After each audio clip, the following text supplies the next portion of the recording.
Ciao a tutti, qui Ciao. accanto a me ho Beatrice Bassi, che direte voi, chi è? È una giovanissima autrice e scrittrice, ha collaborato con colonne sonore in diverse occasioni per reportage e recensioni, ma oggi ce l'ho accanto con me perché ci tenevo a intervistarla in qualità di scrittrice di un libro molto molto importante. È importante perché si parla di un autore poche volte raccontato e narrato nel nostro ambiente, soprattutto nell'ambiente della musica applicata alle immagini, perché sempre si ricordano gli stranoti, ma quelli che comunque hanno lasciato un'impronta veramente notevole nell'ambito della musica applicata alle immagini, certe volte vengono messi un po' così da parte.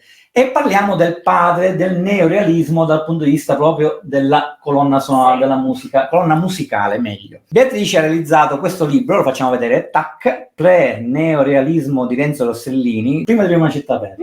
Esatto, c'è tutto un significato dietro ovviamente. E allora noi parliamo proprio del significato, perché questa rubrica che noi dedichiamo al nostro magazine proprio a raccontare i libri dedicati al mondo della colonna sonora, in questo caso proprio con Beatrice, che è una ragazza giovanissima. Da dove nasce questa fascinazione per Renzo Rossellini e per il neorealismo, e soprattutto di un personaggio importante, ricordiamo che poi era fratello di quotato regista, ma da dove ti viene questa passione nei confronti di questo compositore? Ma sai, me lo sono chiesta anch'io. No, in realtà è stata l'università, devo ringraziare l'università.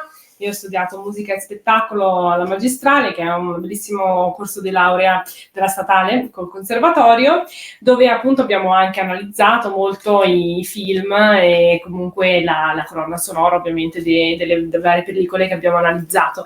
E così mi sono approcciata per la prima volta a Renzo. In realtà non sapevo chi fosse, non sapevo che le colonne sonore di Roberto Rossellini fossero a sua firma. Quindi è stata anche una bella scoperta, perché appunto mi sono detta, ma il cognome è lo stesso, ma saranno parenti? Sì, è il fratello appunto. E da lì ovviamente io ho questa passione per l'inesplorato, per cui ogni volta che mi avvicino a qualcosa che è poco conosciuto cerco insomma di conoscere il più possibile, ecco. Quindi sono andata in biblioteca come un vero topo di biblioteca e mi sono messa a cercare insomma più informazioni possibili. Ho trovato pochissimo e questo mi ha dato la spinta ancora di più per capire anche la motivazione di poca informazione. E niente, quindi ho guardato moltissimi film, anzi tutti i film di Roberto, e mi sono appunto appassionata davvero tanto alla funzione anche della musica del fratello, e quindi da qui è nato il libro, che è stato un lavoro molto molto molto pesante, perché appunto in assenza di bibliografia è stato tutto un lavoro sul campo proprio. È stata un'archeologa della vita e delle opere di Rossellini, Renzo. Esatto. Senti, io mi sono, oltre ad aver letto il tuo libro, ma mi sono un attimino andato a spulciare qui e là alcune notizie, e poi sono andato a leggere uno dei tomi famosi per chi ama il mondo della colonna sonora, che è quello proprio il libro di Ermanno Comuzio, che è stato uno dei primi critici cinemusicali nel nostro paese, anzi uno dei più importanti e più storici. E non ne parla propriamente benissimo Ermanno di Renzo Rossellini, nel senso che Renzo Rossellini ha vinto 2 Nastri d'Argento per Paesà e per I Fratelli Karamazov. Comuzio, a memoria, lo descrive come autore di melodie molto semplici, nel senso proprio del semplicismo, di essere proprio semplicistico. Ti ritrovi in questa cosa, o forse perché proprio il neorealismo e le sue musiche devono essere proprio di impatto molto orecchiabili e semplici, per non andare a inficiare troppo la storia già di per sé abbastanza nuda e cruda e molto veritiera? Ma ti dirò, no, io non mi ci ritrovo sinceramente, perché capisco che possa non piacere, perché effettivamente io nel libro ho analizzato molto la differenza fra le colonne sonore del periodo neorealista e del periodo del ventennio fascista, e effettivamente le differenze sono poche, non evidentissime, e quindi magari a un primo diciamo anche ascolto distratto. Esatto, ascolto distratto si può magari rimanere un po' sorpresi e magari pensare che sia stato lui un po' disattento, comunque semplicistico.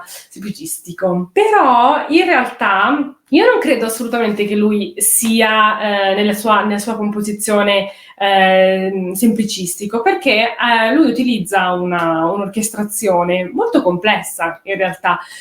Lui predilige moltissimo, se avrete modo appunto di sentire e di ascoltare le sue colonne sonore, l'utilizzo proprio della grande orchestra, con una grandissima orchestrazione. Utilizza anche degli strumenti poco solitamente utilizzati, come per esempio l'arpa, che è veramente diciamo uno degli strumenti da lui più amato, e ha un modo di utilizzare gli archi molto molto elaborato, e soprattutto li utilizza anche per descrivere dei momenti dei film particolari, ecco, non comuni, ecco. Quindi semplicistico non sono molto d'accordo.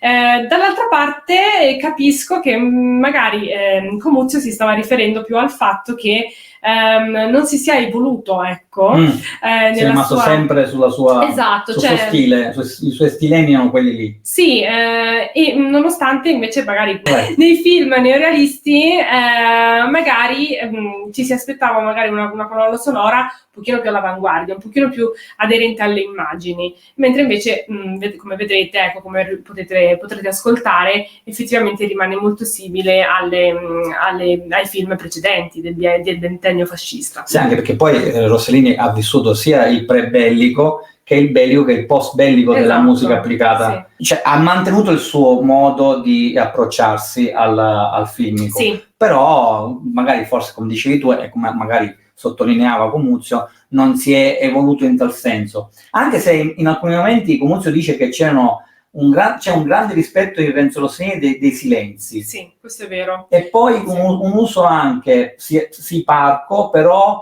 appropriato anche dal punto di vista del rimembrare la musica tradizionale, la musica folclorica, la musica operistica, comunque all'interno delle sue colonne sonore, dove però lascia spazio anche alle sue idee. Sì, è vero, soprattutto per la grande attenzione ai silenzi, che avendo avuto modo di appunto visionare tutte le colonne sonore di tutti i film appunto che ha musicato Renzo, mi sono resa conto che questa attenzione ai silenzi secondo me è nata e si è sviluppata per caso. Non credo che fosse propriamente voluta, perché in alcuni momenti, per esempio in Roma città aperta, abbiamo una scena diciamo importantissima per il racconto, che è quella dell'esecuzione del prete, e in quel momento non abbiamo un commento musicale. Fateci caso, parte effettivamente il commento musicale, ma subito dopo l'esecuzione.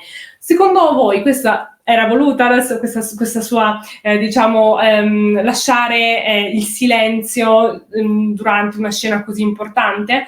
Oppure è stata proprio una scelta magari registica di Roberto? Una scelta, infatti lì devi capire se poi il regista, quando prendiamo una scena di Roma città aperta, ma non voglio coprire la bellezza di Beatrice, quella non è mai, ma effettivamente c'è da capire poi, se fossimo stati lì, facendo un salto indietro nel tempo, se era una scelta di Roberto o una richiesta specifica di Renzo, o magari entrambi hanno avuto l'idea in quel momento stesso di... Esatto, poi come in tutti comunque i campi artistici l'arte è anche sempre in divenire, quindi secondo me è stato un po' un insieme di cose. Ecco, probabilmente Renzo si è reso conto dopo, rivedendo magari il film, che questi silenzi erano molto importanti. Possiamo vederli e diciamo non sentirli, soprattutto in Germania Anno Zero. Secondo me è uno dei film in cui questa attenzione ai silenzi è molto marcata.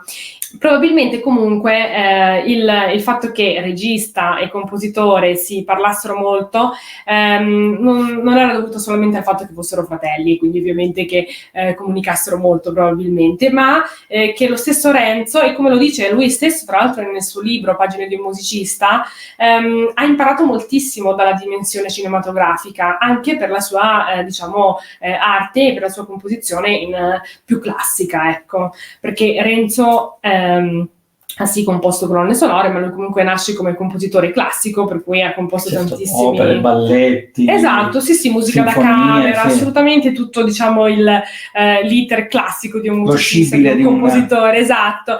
E in questo secondo me è stato modernissimo, perché comunque il primo film che lui ha curato risale al 1930, e quindi pensate com'è stato moderno a effettivamente prestare la sua arte a un media che comunque era appena nato, comunque che non appena nato, ma magari ancora non veniva considerato una vera e propria forma d'arte. E effettivamente all'epoca i compositori vedevano il comporre musica per film come un vendersi quasi, sì, no? Vero, una commercializzazione di se stessi. Esatto, sì, perché insomma un'arte alta come la composizione, no? La musica, che si prestava a invece un mezzo di intrattenimento popolare. Il famoso dramma di Morricone nei confronti di Petrassi. Esatto. E poi anche Petrassi cadde se non mi ricordo, con Risamaro. Sì, con Risamaro, sì, esatto. Sì. Ma tra l'altro la concezione che abbiamo adesso, no, di colonna sonora importante, quasi come personaggio, ecco, che fa parte appunto del film, è nata molto dopo, comunque con registi che effettivamente hanno compreso l'importanza della colonna sonora, come Fellini per esempio, che ha effettivamente affidato alla colonna sonora quasi, diciamo, l'intera... Sì, all'interno della narrazione quasi. Esatto, sì, quindi ecco, è stato sicuramente molto moderno in questo. E tra l'altro lo sapevi che lui è stato il primo a comporre un'opera radiofonica. Ah, e vedi che cosa si scopre? Sì, poi raccontataci poi dalla autrice del libro. Esatto. Un'opera quindi radiofonica. Sì, cioè pensata appositamente per la radio, quindi un altro mezzo di comunicazione già conosciuto ovviamente all'epoca, quindi sicuramente più quotato e più riconosciuto, ecco. Però comunque è sicuramente un altro aspetto che noi vediamo di Renzo, super moderno secondo me, quindi è un personaggio molto particolare, da una parte sembra molto conservatore, dall'altra invece ci stupisce sempre quando andiamo poi ad analizzarlo bene. Senti, ma il problema fondamentale che noi stiamo raccontando, e tu anche in maniera tra l'altro come fai anche nel libro, che è di una leggibilità incredibile, raccontato con una freschezza e una capacità di raccontare proprio la vita di questo autore, importantissimo, ricordiamolo. Ma il problema qual è? È che le colonne sonore le possiamo andare ad ascoltare solamente vedendo i film, perché da un punto di vista discografico o di ripetimento non c'è nulla. Nulla, assolutamente. Infatti è stato molto difficile anche per me, magari infatti, sì, un disastro, perché ovviamente io alla fine ho acquistato tutti i film che ho trovato, proprio per poter andare comunque avanti e indietro velocemente, perché è difficilissimo trovare materiale, ecco. E tra l'altro un esercizio che io ho dovuto fare, lo chiamo esercizio perché veramente è proprio un allenamento, è quello di provare la visione del film con l'audio, quindi classica, e poi guardare il film però senza l'audio. È una tecnica in realtà dell'analisi audiovisiva, quindi una tecnica assolutamente studiata e riconosciuta, che sembra molto semplice, in realtà è molto molto impegnativa e se volete anche voi provare a casa, vi farà scoprire tutto un altro mondo, perché ogni immagine che noi vediamo è effettivamente diciamo arricchita anche con un grandissimo sottotesto dalla musica, e quindi guardando effettivamente solamente l'immagine senza appunto l'audio scopriamo tutto un altro diciamo orizzonte di significato che con la musica invece diciamo ci viene quasi tolto. Quindi la musica aggiunge e toglie, secondo me, allo stesso tempo. Perché c'è famoso, non lo raccontiamo sempre, l'abbiamo detto migliaia di volte, che la musica in realtà esprime il non detto che le immagini ci raccontano già, sia recitativamente, sia narrativamente, registicamente, anche abbastanza in maniera palese. Però la musica invece deve fare tutto l'opposto. Sì,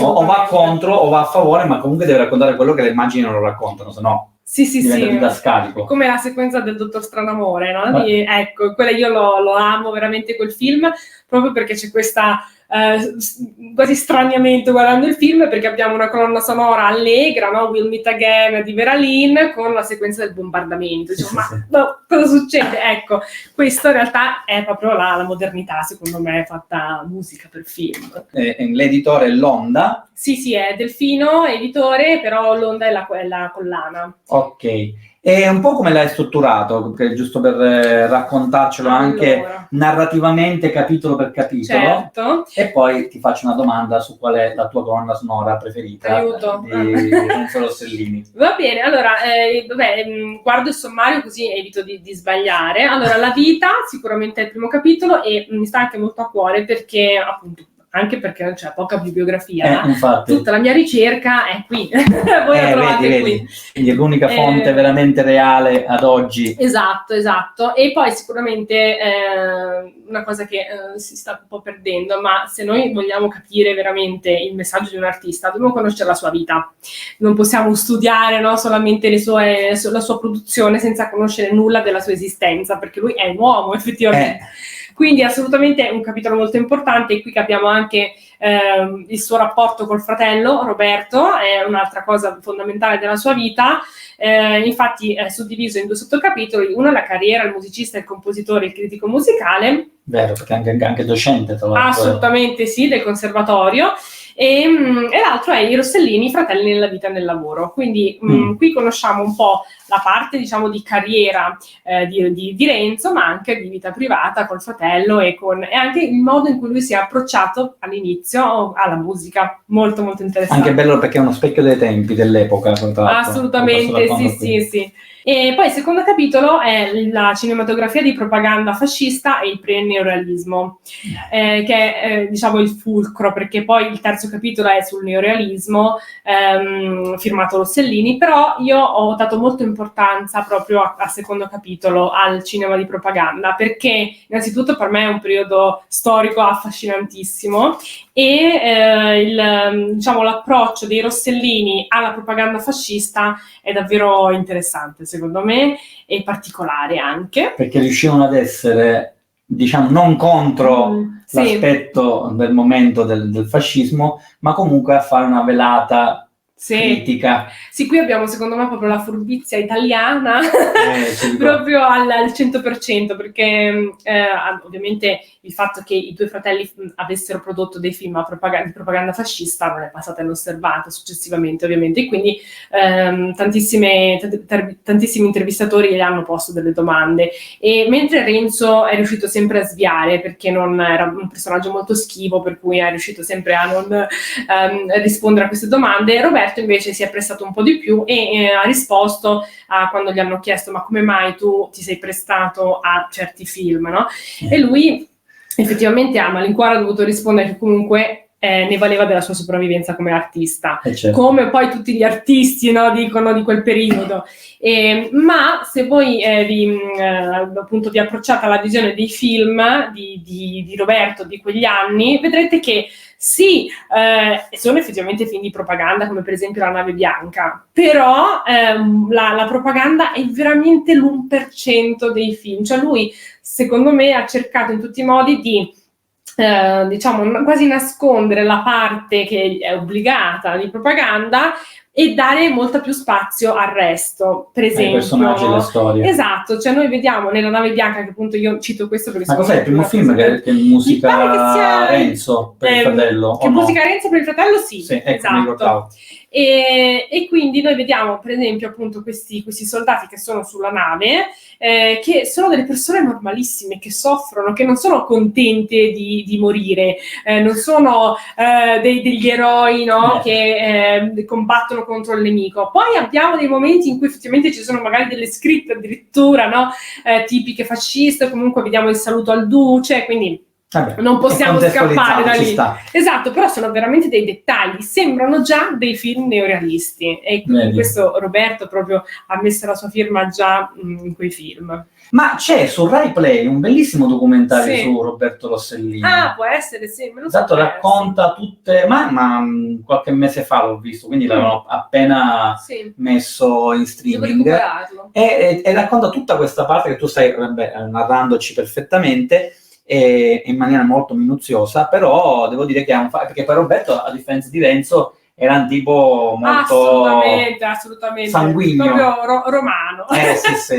Sì. Sì, assolutamente, lui è l'opposto proprio del fratello, e effettivamente anche il fatto che comunque si sia prestato è proprio, secondo me, evidente che non poteva farne a meno, cioè per sopravvivere quello ha dovuto fare, però veramente l'1%, fidatevi, anzi andate a vedere. Infatti, anche perché è l'unico modo per ascoltare le musiche, quindi per forza dovete farlo, siete obbligati. Allora, come ultima domanda, visto che ci hai raccontato, e vi invito ancora una volta a comprare questo libro, perché poi diamo spazio ai giovani autori. Grazie. E lei è un'autrice con i fiocchi, e non solo di bella presenza, ma anche di brava presenza sul libro, veramente una bellissima scrittura. No, invece ti chiedo, qual è la colonna sonora del rapporto, del sodalizio tra Renzo e Roberto che ti ha colpito di più e magari al quale hai dedicato un po' più di spazio? Allora, sullo spazio... Diciamo che è tutto equo, dai. Sì, abbastanza. Sicuramente hanno molto più spazio, credo, perché adesso non sono andata a contare le pagine, però probabilmente hanno più spazio i film su cui c'è anche già più bibliografia, quindi magari Roma città aperta, ecco, Stromboli, Viaggio in Italia con la grande Ingrid Bergman che io adoro. Quando ce l'abbiamo qua, in copertina, esatto, quindi neanche a farla apposta. In copertina. Però una delle mie preferite credo che sia Germania allo zero, che è molto strano, lo so, perché comunque non... Anche perché ha tanti silenzi quel film. Sì. Secondo me è la musica a cui probabilmente Renzo si è avvicinato con più rispetto, cioè al film intendo, perché comunque è un film molto, se avrete modo di vederlo, molto delicato, secondo me. Cioè noi vediamo una Berlino distrutta e vediamo questo ragazzino che diciamo cerca di sopravvivere, di far sopravvivere la sua famiglia in una città e in una, diciamo, anche in realtà proprio disastrata e distrutta veramente materialmente, e quindi la musica ha una forza tripla secondo me, no? In questo film, perché appunto ogni nota noi ce ne accorgiamo, non fa mai da sottofondo, ma appunto quando compare, quando la sentiamo, io almeno facevo così, cercavo dei punti, no, anche nelle immagini di appiglio, dico come mai qui ha voluto sottolineare questo momento, cos'è che non sto vedendo? E invece magari a volte non c'era nulla di particolare nell'immagine, ma Renzo voleva dirci guardate questa immagine, guardate che cosa vi vuole dire.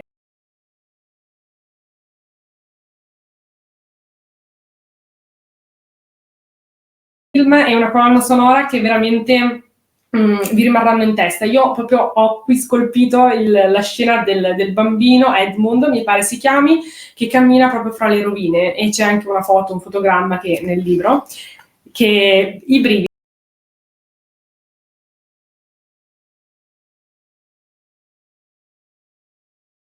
Questa è la bellezza anche di questo libro, il fatto che mentre lo si legge ti viene voglia di andarti a vedere subito, finito il capitolo relativo a ogni film, a ogni momento, di andarti proprio a rivedere il film.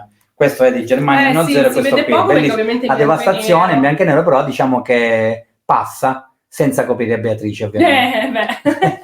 Senti Beatrice, intanto ti ringrazio di essere stata nostra ospite e spero vivamente che abbia tu instillato il piacere, come hai fatto con me, non solo nella lettura ma stando con te in questa intervista, di andare a comprare nuovamente il Pluralismo di Renzo Rossellini prima di Roma città aperta. E niente, ti ringrazio. Grazie a te veramente per questa intervista, perché se riesco a far conoscere un po' di più, ecco, argomenti sconosciuti come ho fatto io, no, alla ricerca, sono contentissima, quindi grazie. Figurati.